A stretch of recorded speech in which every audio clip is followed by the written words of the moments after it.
Kia ora, and welcome to another CarbonCurious webinar. At CarbonCrop, one of the common questions that we receive is about native planting, how to do it, what plants earn carbon credits. And today we are very excited to have a guest speaker, Adam Thompson, here to talk about planting native trees and plants. Just as introductions, my name's Clare Leyland, and I'm a carbon analyst and account manager at CarbonCrop. I work alongside landholders to map out existing forest, provide advice on the emission trading scheme, and carry out ongoing compliance. And Adam, I'll hand over to you to do the honours. Awesome. Cool. I'm Adam Thompson. I'm a nurseryman based in Cambridge in the Waikato. We run a native plant nursery here, growing about 1 million trees a year. We specialise in revegetation natives for on-farm projects, so anything from riparian right through to large-scale afforestation. We grow a number of grades, primarily those sort of more efficient, larger scale grades, and we try and keep our costs down by doing that. So that'll be what I'm talking about today, and obviously the impact that has on your ability to sequester carbon and set up a forest. Yeah. And I've told Adam this before, but my parents are really excited, and like for me and my generation as well, to hear this. So I'm personally invested. So yeah, here we go. So to start off with administration, if you have any questions during the webinar, then you can ask them by posting in the Q&A down the bottom of your screen. You can post questions throughout the entire webinar and we will answer them at the end, or we'll get in touch with you directly if we run out of time. And a little bit about CarbonCrop. So we're on a mission to pull 1 billion tons of carbon dioxide out of the atmosphere and lock it up in trees. As a tech company, we use artificial intelligence and remote sensing imagery to enable landowners such as yourselves to access carbon credits on your forest, on your property. We are native specialists. We particularly focus on registering native forests for carbon credits, which for a long time has been seen as being too complicated to be eligible in the ETS. And total native forest in the ETS is 11%. But for us at CarbonCrop, over 80% of our ETS registrations are native, which we take great pride in. And for those who are new, a quick summary of the ETS is it stands for the Emission Trading Scheme, and it is a way for the New Zealand government to put a price on emissions. Some industries, such as petrol companies, have to pay to emit greenhouse gases, and the idea of the ETS is to incrementally limit the amount of emissions allowed and increase the price to emit. So on one side of the ETS, industries have to pay to emit, and on the other side, landowners can get issued carbon credits or NZUs for their forests, which are removing carbon from the atmosphere. The forestry side of the ETS is what we are focusing on and is what landowners such as yourselves can apply to register in and be issued carbon credits.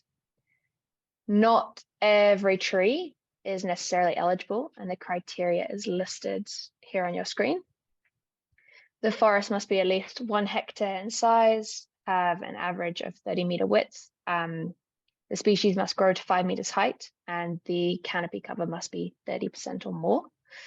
And the other criterion is that the forest must have been established after 1989, and that one's pretty key.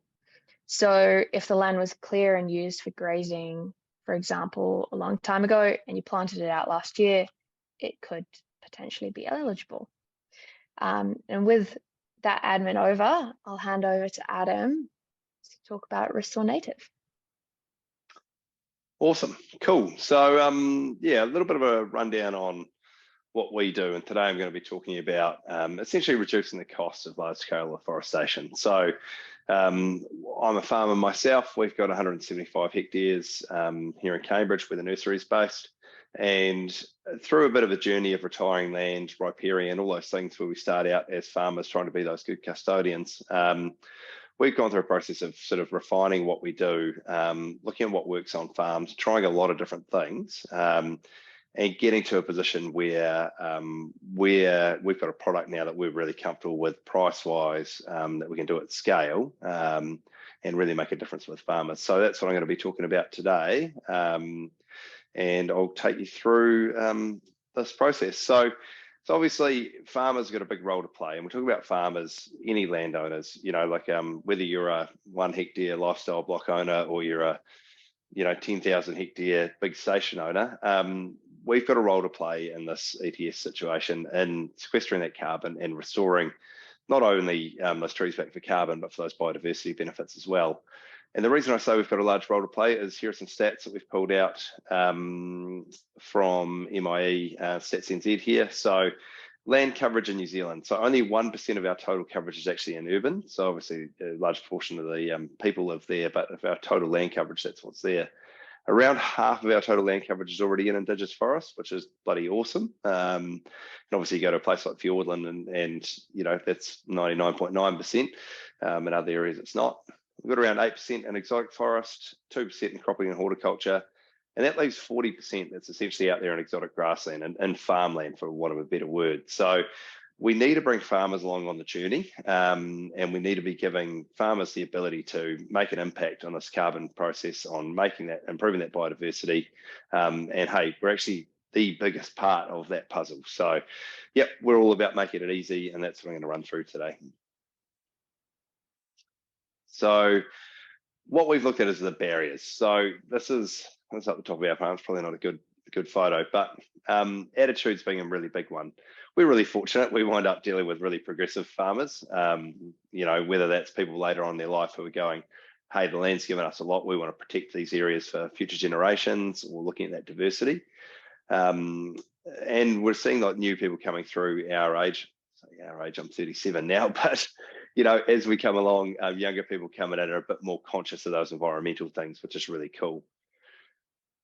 Now, we definitely have this, or I have this in my area, like I've got neighbours who farm every inch, every blade of grass is an opportunity to make money. Well, it's good to have products like, like the carbon market, and with someone like CarbonCrop helping out to be able to actually still get a return from every inch on your farm, but that doesn't mean you have to be grazing stock over every inch of it. So those steep hillsides, those wet areas, those areas that just are not suitable for farming, that's where we're trying to make that difference. We are not interested,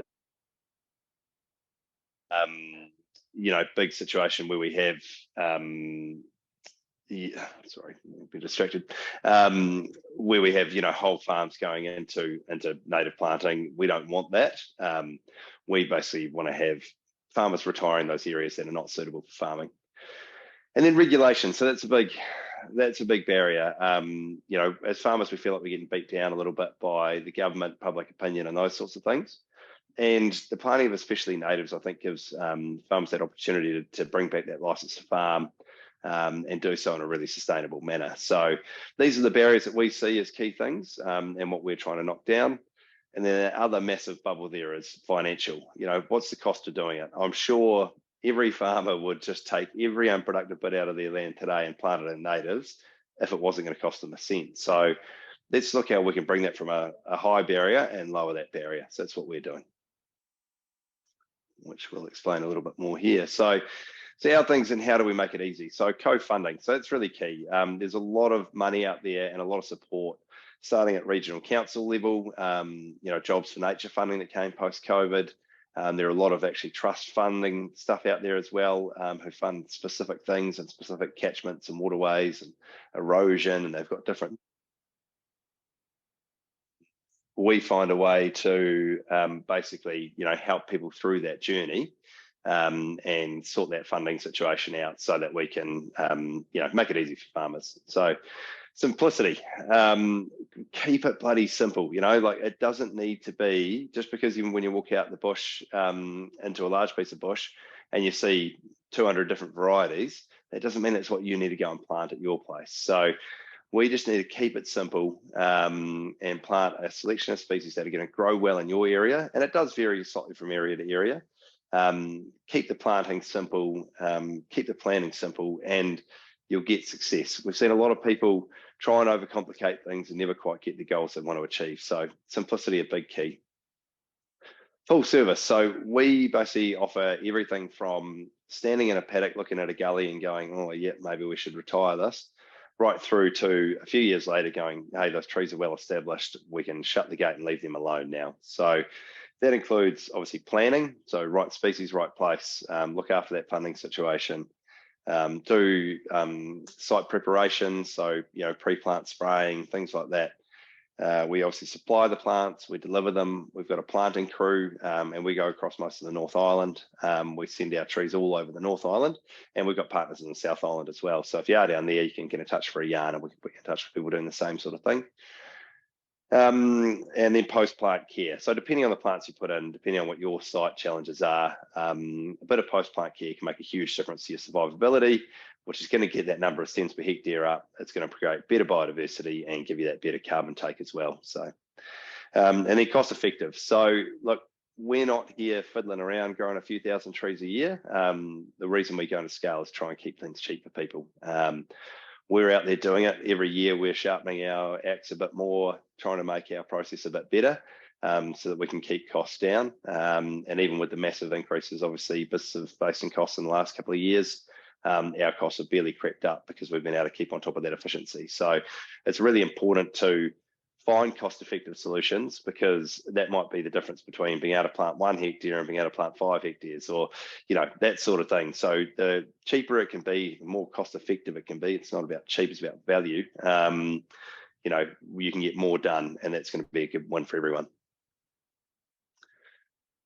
So going forward from there, what's our approach? So scale equals low cost. So like I say, we're basically 3 years at this sort of targeting large-scale riparian revegetation, and we've now got 1 million plants being produced at our nursery here in Cambridge. We do that on a pretty limited staff. We mechanise a lot of our process, and we basically try and drive the cost down as low as possible. Depending on your grade of trees, small grade Manuka from as little as $1.50, but standard mixed revegetation stuff is around that $2.25 to $2.50 a plant, depending on how much you're buying. We see the same things going for $3.50, $4. So there's a lot of margins to be done there at scale that you can shave off, and you can get a lot more done. So keeping it simple, we are just growing colonising species primarily, with a couple of emergent species that are going to be those large tall trees, things like totara and kakatea. So keeping it simple, once again, we know what the trees do, we know how they perform. We're not carrying 100 different stock grades. We are trying to keep it simple for the people that are doing the stuff that we're growing for. So it's about being specialist and getting the right the right impact on your property. Now, diverse and efficient planting crew. So everyone's got a bit of a different idea. When you think of planting trees, you think of someone with a spade and a big satchel, and they're just going through chucking trees in the ground like pine trees. Works really well for those really small grade trees, and we definitely do that. Where we need to put in larger grade trees for various reasons, and that's a lot of riparian stuff, especially where there's lots of weed competition and things like that. We've got a diverse crew, you've got the brutes out there doing the hard work. We actually auger our holes. And then you've got, an awesome team of mixed skills, mixed sizes, mixed genders, mixed races, whatever. The diversity that those people bring to our planting crew is amazing, because when you're on farm, everyone's got a different thing. Some people are really fastidious about the quality. Some people are fastidious about the spacing, and everyone's got that strength. So we don't believe in monocultures anyway in our business. We're not a pine tree business. We're also not a one-way, one-fix business. So that's our approach. And as we go forward, so yeah, what have we achieved so far? So we're growing 1 million trees. We've planted about 500,000 trees ourselves. So for us, it's not just about kicking those trees out the door and hoping.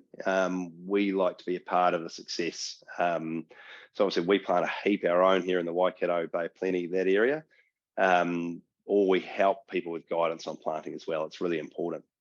We've been able to have impact on 140 farms. We've done about 225 hectares of restoration in that time. So it's a pretty big thing that we've chunked off in that first 3 years. But hey, watch the space over the next 3. We are scaling up quite large now. We'd like to double our production again this year. And for us, it's all about, like I say, right tree, right place, giving people those native options in a cost-effective way. And that cost effectiveness is the next thing that I'm going to talk about, because hey, if it's not, yeah, if it's not cost effective, people aren't going to do it. You know, it's a big investment. So we look at here a traditional approach. So this is based in the Waikato. It's obviously different depending on where you are. You know, we don't have major snow loadings and things like that. We've got you know, reasonably temperate climate. So this is our group of trees. But a similar thing does run out all across the country, and we've been involved in a couple of studies. You know, Hawke's Bay, Northland, other areas that are doing basically the same of what we're doing. So standard approach, you know, $8 a tree, 4,500 stems a hectare, that's 1.5 metre spacings. It's going to cost you 36 grand a hectare to establish. Well, we go mixed revegetation. We think $5 per tree, 3,500 stems per hectare, it's about 1.7 odd metre spacing. So you're not actually, you know, you're not losing a lot in terms of those gaps between the trees. But you look at that cost at $7,500 a hectare, it's half the price to establish the same thing. So yeah, that makes a big difference. And then the big thing we're probably talking about for the people reading this is that large scale afforestation. So we're looking to establish something that's going to establish quick, it's reliable, it's hardy because it's going into those rough areas, and it's going to give you that real good carbon gain in time. So we're doing this through planting manuka primarily, and kānuka, and we're doing so with tōtara placed inside with it as well. So that means that you're going about 2,500 stems per hectare. That's 2 metre spacings. And that might seem a lot for those pine tree geeks, but it seems like not a lot for natives. It's a real good compromise in the middle. Now we're doing that with 10% of that mix being tōtara. If it's wet areas or in different areas, it might be a different tree. We've done it with kahikatea before, for example. But this is a real kind of hardy, rough land approach that's going to work well.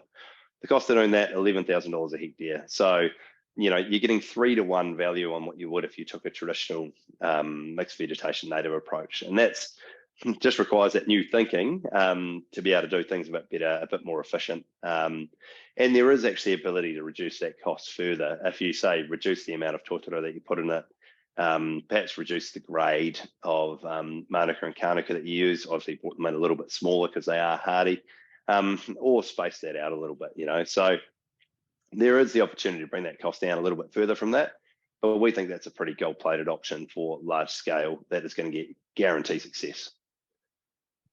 Yeah, that's a huge drop. Amazing. Yeah, it's and it is, you know, like it's we can't do the pine tree thing because our trees are not clones, you know. We're growing natives here, you know, but we can get the scale to be able to make that stuff efficient. So so it's important when people are looking at what they want to achieve. It's yeah, we're driven by more trees in the ground, not by more profit in our pockets. So we're looking for that efficient way to do it, you know.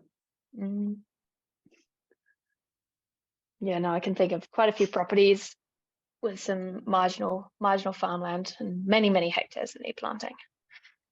Great. So from my side, I just want to make it very clear that trees do not have to be pines or other exotic species to be eligible for the ETS. So if you follow Restore Native's mixed vegetation approach or their large-scale afforestation approach, provided you meet the other ETS criteria, these forests should be eligible for carbon credits. I also just wanted to note that radiata pine does earn the most carbon credits. It grows the fastest, but native forests can earn credits too, just not as many. But there are other benefits to planting natives. However, what you can expect for a hectare of native forest planted in 2023, you'll notice that you won't earn many credits at the beginning when the plants are small, but once they are established, you'll start to earn a more steady rate. And this reflects the rate that carbon is sequestered per year for that forest area. And we have a number of these graphs on our website to demonstrate how much different species earn for their carbon credits. And a few things to note about how many credits you can earn. Natives are grouped into one measurement category in the ETS lookup tables, which is data curated from how much carbon a native forest sequesters. For example, 6 hectares of Manuka will earn the same as 6 hectares of Totara, which will earn the same as 6 hectares of mixed indigenous forest. And once trees are over 6 years old, they'll earn an average of 8 credits per hectare. And so, yeah, you can also apply for a free land assessment as well to see what your credits could be worth for the age of your forests. Yeah, and I think that's madness, right? The legislation around that, to think that Manuka at 5 meters tall is the same as Totara that might be 25 meters tall. We know the science isn't right, but obviously we're all kind of campaigning to get a better deal for natives, and ultimately it's that, along with what we call like the ecosystem services that you have from your natives as well, which is really important. So this photo here is a photo of our farm. So it's a bit of a dry summer, and just trying to give people the idea, it's last summer, of what farming looks like for us. And we think, hey, look, we're going to intensify our cultivatable land. So down on the sort of lower slopes here, just above where those cattle are on the bottom, there's a crop in there, summer crop of kale and sunflowers. And we're intensifying that. So that's, that's had new pasture put in, it's had fertilizer put on, it's had those sorts of things. We've fenced out the waterways, and actually there's quite a steep little bit just toward the bottom of that, which is actually now fenced out of that and planted in native. We did that this winter. But you go to the right, there's a steep gully. It had some existing vegetation. We brought that fence out right to the top edge of that slope, and we've planted some more native in alongside it, and we've created a beautiful bit there that's going to grow, give shade to our cattle. It's going to protect erosion off those slopes, and obviously it's a carbon sink as well. So then as you go further up the hill, there's some existing established native, and then we've got some rolling hill country as well. But ultimately, like, farmers, I think, are starting to see their property like this. They're starting to see the fact that it's not just every kilogram of milk, meat or wool that leaves your property that you're making money out of. We need to be seeing providing those ecosystem benefits by having the biodiversity and native forest, and being able to get paid something through that. And at the moment, carbon is the way to achieve some value for that work you're doing. And not just see those areas deep down in a gully as, oh, it's a bit of extra graze, we can run an extra few sheep, but it's actually something that, hey, we can deliver for generations to come. We're looking after our water, we're looking after our land. And sustainability is binary in that sense. Like, if it's not sustainable to push soil off the side of those steep hills into a river for a year, for 100 years, we shouldn't be doing it, So I think, yeah, this, to me, although it's not the perfect snapshot, I think gives a good idea of what farms into the future should look like. And I guess that's the vision that I have as a farmer, and also growing native trees to, meet that need to do these things and break down the barriers for farmers to do so. Beautiful. Yeah. Exciting to see how that native bush will grow. Hey. Yeah, no, it's awesome. Now we've got connection of the way our nursery starts at the bottom of the farm, and then that leads into this, and then it goes up through the established native bush. So we're basically going to have from the top of our farm to the bottom, we're going to have native bush running the whole way through it. There's a spring that starts in the bush that runs down, comes into that pond you can see in the bottom right of this photo, and then runs down through a wetland we've created as well. And it's about looking after that stuff. 20 years ago it was called fancy streams. Totally, it's a no-brainer. Now we think, what do you mean you wouldn't fancy streams?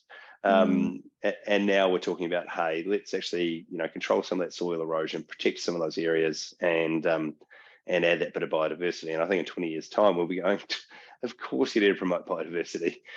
Why would we be planting large-scale pine forests? Doesn't make sense. So so yeah, obviously big believer in that, and putting that native bush back. And it's why we call ourselves a restore native. Like we are restoring that back to what it once was. And so if I bore everyone a little bit more with the story, we bought our farm off an old joker. He's about 85 now, and we were up a gully out to the right here, planting some Manuka and Totara onto a hillside, and he said, "Oh, what are you planting up there, Adam?" I said, "Oh, we're putting Manuka and Kānaka and a bit of Totara." And he's like, "Oh, shit, you know what? 45 years ago, I cleared what he called his tea tree scrub off that, so Manuka, Kānaka." And he said, "You know what? I spent 40 years just spraying the gorse off it, and it never really probably made me a lot of money."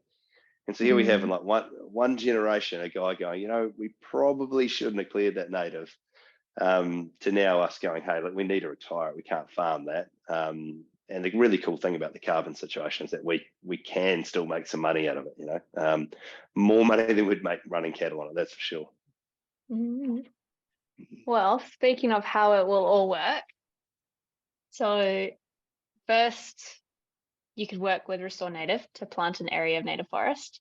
Then you could submit a request for a free land assessment to CarbonCrop, and we would assess your land and tell you what's eligible.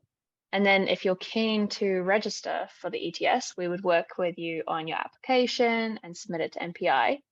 Following on from that, we help you claim those carbon credits, sell those credits, and help you make sure you abide by ongoing compliance, and that cycle would continue, allowing you to grow your forest, change your land use, and yeah, as Adam was saying, restore some of your land use to its original status. And I'd add to that, adapt as well to current conditions, climate conditions.